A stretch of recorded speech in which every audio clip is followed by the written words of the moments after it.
イチさん。釣れたぞ。これはなんだ。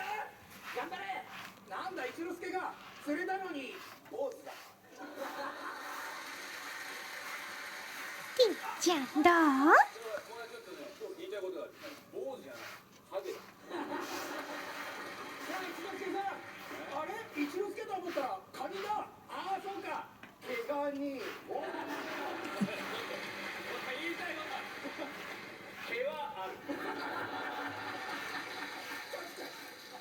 あれってきたから。あれどうしてさ。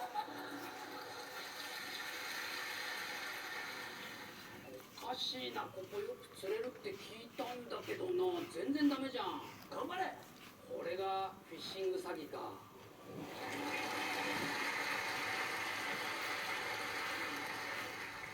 こんな感じでこうやって。小遊三さん。